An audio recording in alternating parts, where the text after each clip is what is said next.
It's not something we like thinking about. Say you or a loved one are critically hurt in an accident.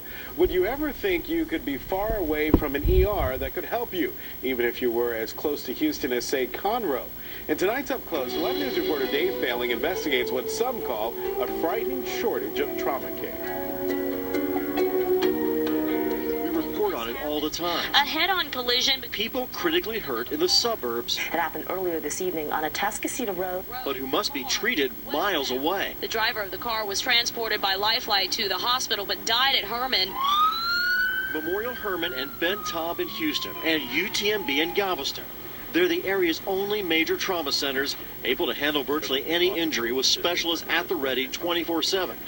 No suburban hospitals have such high-level ERs.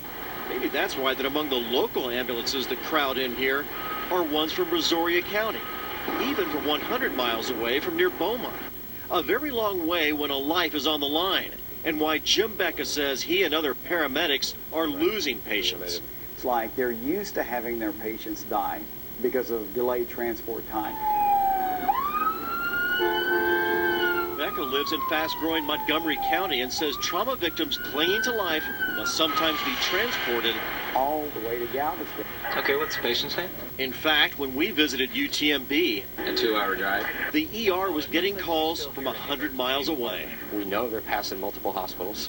We know that a lot of times those hospitals are completely full. Dr. Brian Zachariah runs the ER, which he says does all it can to never say no. But you had no room left. We had no room in the hospital. Like many ERs, it sometimes becomes overloaded and goes on drive-by, meaning ambulances are asked to go somewhere else, wasting precious time. We know that first hour, that golden hour, is really crucial for the care of the trauma patient. It was bad 20 years ago, but now it's terrible. It's serious business if you're critically ill or injured and need an ER. One analysis found that when Houston's two major trauma centers are on drive-by, the death rate for those critically ill patients jumps by 50%. It's a crisis. The logical solution to it, more trauma centers. Far easier said than done, says Laura Fortin with St. Joseph's in downtown Houston. We looked at it about 18 months ago. But St. Joseph's found that even with this nearly brand new ER, I want Benadryl, IV. they couldn't manage to staff it 24/7 with the medical specialists required by law to qualify it as a major trauma center. It is a very expensive endeavor. Likewise, in the far northern suburbs, we're told Conroe Regional Hospital is trying to recruit more specialists that potentially could upgrade it to a major trauma center.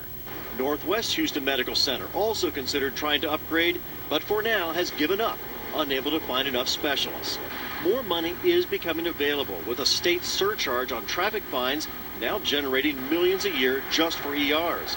It'll help, but supporters realize it's a tough sell. See, that's the problem. As long as you've never been in a motor vehicle accident and you've never been subjected to a shooting or stabbing, you don't think about it.